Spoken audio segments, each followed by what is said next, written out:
Everyone, আসসালামু আলাইকুম। আজকে আমি আপনারা সবাই কেমন আছেন? আমি ভালো আছি আলহামদুলিল্লাহ। আজকে আমি গরুর কলিজা ভুনা করবো। এই জন্য আমি এখানে 400 গ্রাম পরিমাণ গরুর কালো কলিজা, তিলি কলিজা আর গুদ্দা সিদ্ধ করতে লবণ আর হলুদ 1/2 চামচ পরিমাণ করে লবণ আর হলুদ আমি সিদ্ধ করতে বসিয়ে দিয়েছি। আর আপনারা যেখান থেকে আমার ভিডিওটা দেখতেছেন অবশ্যই ভিডিওটা ভালো লাগলে লাইক ও সাবস্ক্রাইব করে দিবেন। 4-5 মিনিটের মতো আমি সিদ্ধ করে নেব, বেশিক্ষণ রাখবো না চুলায়। আমি কেটে নিয়েছি চারটা ছোট ছোট সাইজের আলু টুকরো টুকরো করে কেটে নিয়েছি। আর নিয়েছি পেঁয়াজ কুচি, কাঁচামরিচ। আপনাদের কার কার এরকম গরুর কলিজা ভুনা ভাত দিয়ে খেতে ভালো লাগে অবশ্যই কমেন্ট করে জানাবেন। একটা ঢাকনা দিয়ে দিচ্ছি। গরুর কলিজাটা আমার সিদ্ধ হয়ে গেছে, এখন আমি চুলা থেকে নামিয়ে ফেলবো। 4 মিনিট হয়ে গেছে। গরুর কলিজাটা আমি সিদ্ধ করে ভালো মতো পানি দিয়ে বা ধুয়ে পরিষ্কার করে নিয়েছি।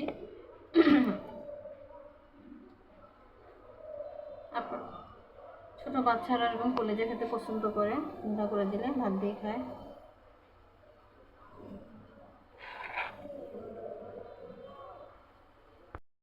যেটা ফ্রাই প্যান বসিয়ে দিয়েছি, এখন দিয়ে দিচ্ছি পরিমাণ মতো সয়াবিন তেল।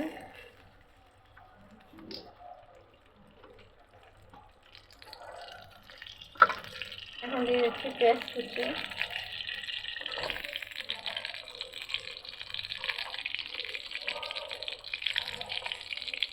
আমার ঘরে দারচিনি এলাচি নাই, আজকে মনে হচ্ছিল না আনার জন্য বলতে। দারচিনি এলাচি ছাড়াই আমাকে রাঁধতে হবে গরম মশলা দিয়ে।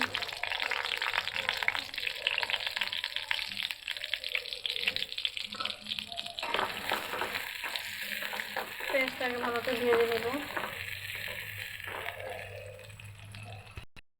2 চামচ পরিমাণ আদা রসুন পেস্ট,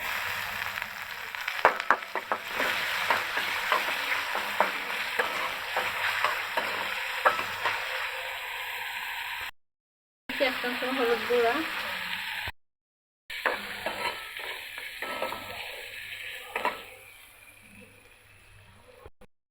1/2 চামচ পরিমাণ লবণ।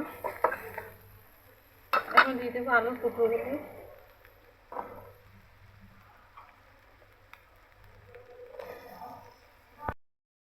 মরিচ গুঁড়া।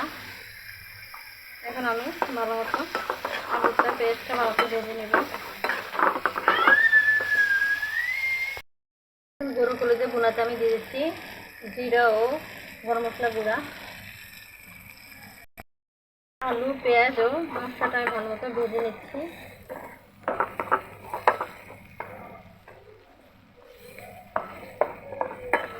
যত ভালোভাবে ভাজা যাবে ততই রান্নাটা অনেক মজা ও সুস্বাদু হবে। ভালো মতো আমার ভাজা হয়ে গেছে, এখন দিয়ে দিচ্ছি পরিমাণ পানি। এখন গরুর কলিজাটাও দিয়ে দিচ্ছি, দিয়ে আরও কতক্ষণ নেড়ে ছেড়ে তারপর ভাতটা দিয়ে দিচ্ছি।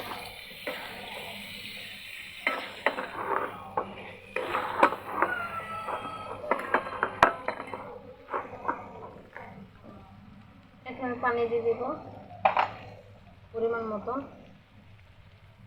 ভালো মতো আলু কলিজা ভালো মতো সিদ্ধ হয়ে ঘন হয়ে আসবে। এখন আমি একটা ঢাকনা দিয়ে দেবো। দিয়ে দিচ্ছি 2টা তেজপাতা, আর এটা নেড়ে দিচ্ছি।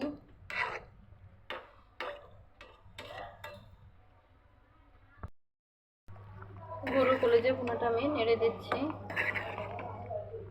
আলুটা এখনো সিদ্ধ হয়নি, ভালো মতো সিদ্ধ হলে ভুনা করে নেব। কলিজা ভুনাটা আমি নেড়ে দিচ্ছি।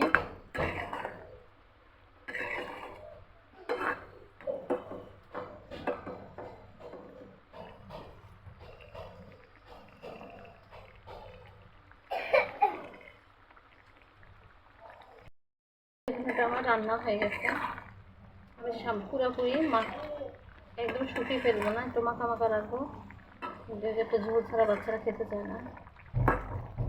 আজকে এই পর্যন্ত, সবাই ভালো থাকবেন। আর আমার রেসিপিটা কেমন লাগছে অবশ্যই জানাবেন। এটা আমি বন্ধ করে দিলাম।